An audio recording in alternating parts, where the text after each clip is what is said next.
야고보서 4장에 기록된 이 말씀을 통해서 하나님께서 주시는 은혜를 우리가 함께 나누기를 원합니다. 여러분, 야고보서 4장 말씀에는 이 야고보서 3장과 연결해서 이 성도들이 세상 속에서 이 마귀의 종로로 타지 않고 하나님과 동행하며 은혜로 삶을 살아가는 이 비결을 소개하고 있습니다.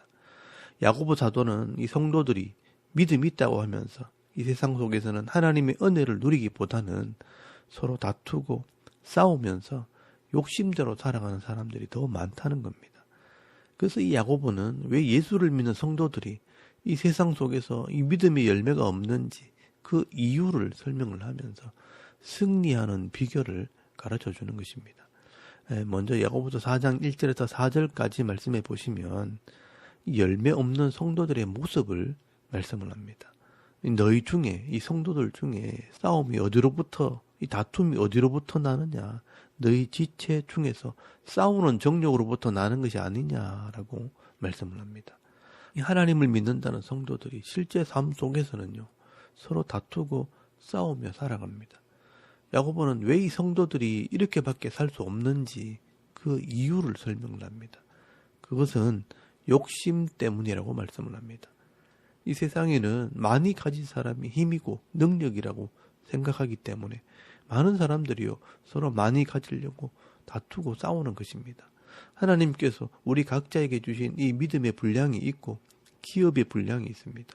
그런데 내게 주신 것을 감사하고 만족히 여기지 않고 다른 사람의 것을 탐을 내고 욕심을 내는 것입니다. 그래서 시기하고 질투하고 다른 사람의 것을 빼앗으려고 다투고 싸우고 죽이고 한다는 것입니다. 그러나 그렇게 한다고 남의 것이 내 것이 되는 것이 아닙니다. 실제로 많이 가졌다 할지라도 그것은 영원히 누릴 수 있는 것이 아닙니다. 그것을 지키기 위해 더 악한 사람이 될 뿐입니다. 그래서 2절 말씀해 보시면 너희는 욕심을 내어도 얻지 못하여 살인하며 시기하여도 능히 취하지 못함으로 다투고 싸우는도다. 너희가 얻지 못함은 구하지 아니하기 때문이요 구하여도 받지 못함은 정욕으로 쓰려고 잘못 구하기 때문이라 라고 말씀을 합니다. 하나님께서 내게 주시는 이 성격이나 지식 수준이나 이 부모나 아내나 이 자식들이나 이게 다 하나님께서 내게 주신 기업입니다. 이것은 내가 마음대로 바꿀 수 있는 것이 아닙니다. 그런데 이 다른 사람들의 것이 더 좋게 보이기 시작하면서 내게 있는 것을 감사하기보다는 다른 사람들의 것을 탐을 내고 그걸 가지려고 욕심을 부리기 시작하는 것입니다. 그런데 그게 마음대로 안 되니까 경쟁을 하고 다투고 싸우고 서로 죽이고 하는 것입니다. 세상 사람들은 믿음이 없으니까 이 다른 사람들의 것을 빼앗으려고 서로 죽고 죽이는 일들이 벌어지고 있는 겁니다. 여러분, 성도들도 마찬가지입니다. 이런 믿음이 없으면 내 욕심으로 하나님께 자꾸 구하는 것입니다. 여러분, 욕심으로 한번 구해 보십시오. 하나님께서도요, 욕심으로 구하는 것은 절대로 주시지 않습니다. 더 정확하게 이야기하면 주실 수가 없습니다. 하나님의 공의가 허락을 하지 않는 것입니다. 이렇게 욕심에 이끌려서 빼앗으려고 하고 욕심에 이끌려서 신앙생활을 하는 것은 하나님의 방법이 아니라 세상의 방법입니다. 그래서 야고보는요, 이런 삶은 세상과 벗되는 삶이라 가늠하는 여인이라 라고 말씀하는 것입니다. 세상과 벗이 되는 것은 하나님과는 원수가 되는 것이라고 말씀을 합니다. 그래서 성령께서 시기하신다. 세상만 바라보고 살아가는 이 사람들을 시기하신다라고 말씀하는 것입니다.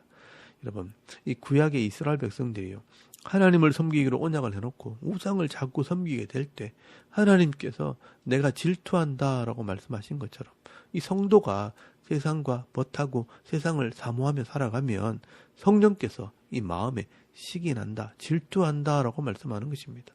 그래서 야고보는 이야기를 합니다.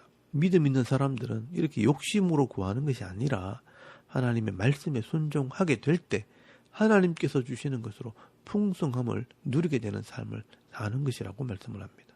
그래서 6절 말씀을 잘 보시면요, 그러나 더욱 큰 은혜를 주신다니 그러므로 일러서되 하나님이 교만한 자를 물리치시고 겸손한 자에게 은혜를 주신다 하였느니라 라고 말씀을 합니다.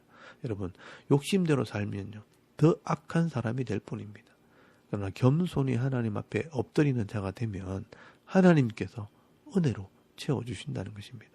그래서 성도들은요, 하나님께 복종하는 삶으로 이 마귀를 대적하는 것입니다.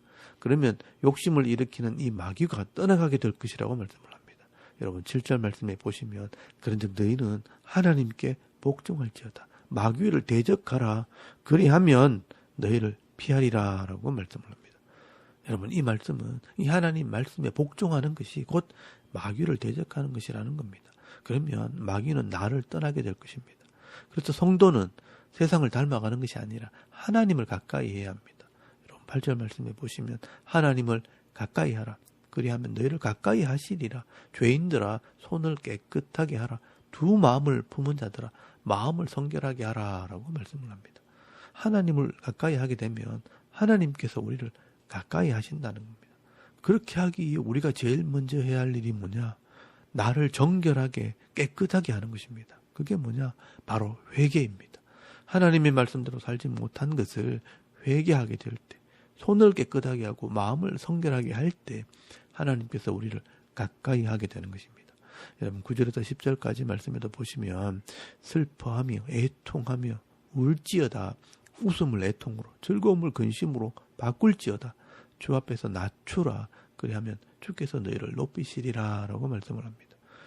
내 이 죄의 모습과 내 욕심이 잘못되었다는 것을 인정을 하고 울으라는 것입니다. 회개하라는 것입니다. 이렇게 겸손하게 엎드려 나를 낮추면 하나님께서 나를 높여주신다라고 말씀을 합니다. 여러분 이것이 바로 행함이 있는 믿음이라고 야고보가 지금 설명을 하고 있는 것입니다.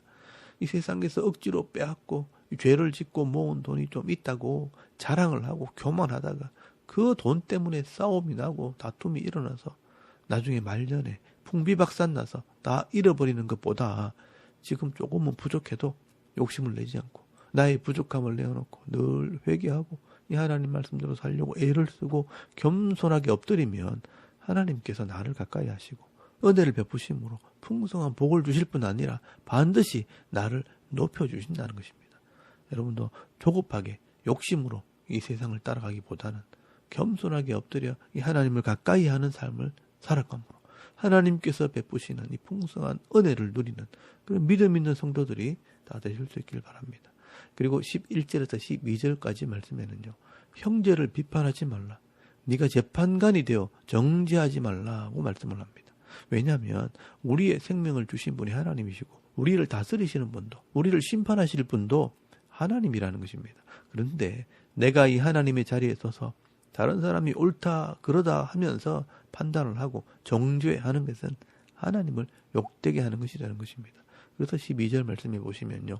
입법자, 법을 주시는 분과 이 재판관, 이 심판하시는 분은 오직 한 분이시니 능히 구원하기도 하시며 멸하기도 하시느니라.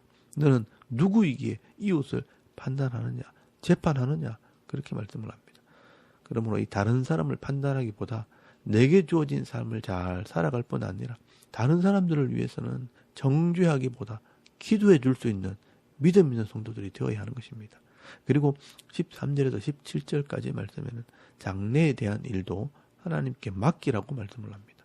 13절 말씀에 보시면요. 어떤 사람이 교만하게 내가 어떤 도시에 가서 1년 동안 장사를 해서 큰 이익을 보리라 하면서 장담을 한다는 것입니다. 그러나 우리 사람들은요. 내일 일도 알지 못하는 존재입니다. 아니 1시간 뒤에 일어난 일도 우리는 알지 못합니다. 그러므로 우리가 할 수 있는 것은요. 내일 일을 장담하기보다는 오늘 하나님께서 내게 허락하신 대로 최선을 다해 순종을 하고 섬기는 삶을 살아야 하는 것입니다. 그래서 14절부터 15절까지 말씀해 보시면 내일 일을 너희가 알지 못하는도다. 너희 생명이 무엇이냐? 너희는 잠깐 보이다가 없어지는 안개니라. 너희가 도리어 말하기를 주의 뜻이면 우리가 살기도 하고 이것이나 저것을 하리라 할 것이거늘이라고 말씀을 합니다. 우리의 생명을 주신 분도 하나님이시고 이 땅에서 건강하게 살게 하실 분도 하나님이십니다. 그렇다면 오늘 주의 뜻이 무엇인지 깨닫고 내게 주어진 이 사명을 잘 감당하도록 기도하며 살아가야 하는 것입니다. 그렇기 때문에 허탄한 것이나 내일 일을 자랑하기보다 내가 지금 할 수 있는 이 선한 삶, 이 거룩한 삶을 살아야 하는 것입니다. 만약 내일 일을 자랑하면서 오늘 내가 해야 할 일을 하지 않는다면 그것은 지금 죄를 짓는 것입니다. 그래서 17절 말씀에 보시면요. 그러므로 사람이 선을 행할 줄 알고도 행하지 아니하면 죄인이라라고 말씀하는 것입니다. 오늘도 내가 먹어야 할 양식이 있는 것처럼 오늘 내가 해야 할 몫이 있고요. 오늘 내가 순종해야 할 이 하나님 말씀이 있다는 것입니다. 그런데 이것을 내일 해야지, 다음에 해야지 하면서 내일만 자랑하다가는 오늘 죄를 짓는 삶을 살게 되는 것입니다. 그러므로 오늘 내가 만나는 사람들에게 선을 행하고 사랑을 베풀고 말씀대로 순종하는 삶을 살아갈 수 있는 거룩한 성도들이 다 되실 수 있길 바랍니다. 오늘 이 야고보 사도는요, 이 성도가 세상 속에서 하나님께서 예비하신 은혜를 누리는 방법이 무엇인지를 이 하나하나 설명을 하고 있습니다. 오늘도 이 말씀들을 잘 묵상하시면서 오늘 내게 주어진 이 삶 속에서 욕심대로 세상의 방법대로 사는 것이 아니라 하나님의 방법대로 나의 부족함을 인정을 하고 겸손히 엎드려 회개하는 삶을 살 때 마귀를 이기는 삶을 살고 내게 주신 이 분복을 받아 누리는 이 복된 이 성도의 삶을 살아갈 수 있는 저와 여러분의 이런 영적인 삶의 모습이 되실 수 있기를 주의 이름으로 축원합니다. 아멘. 우리 잠깐 기도드리겠습니다. 오늘도 하나님을 가까이 하는 삶, 회개하는 삶을 살 때 하나님께서 예비해 놓으신 이 은혜를 누리는 성도가 되게 하옵소서. 나라와 민족을 위해 섬기는 교회와 또 이 가정과 자녀들의 믿음을 위해서 또 이 개인의 기도 제목을 따라 기도하고 오늘 하루 삶을 또 시작할 수 있길 바랍니다. 다 같이 우리 하나님께 한번 기도드리겠습니다. 살아계신 하나님 은혜를 참 감사합니다. 오늘 이 아침에 우리 하나님을 예배하게 하시고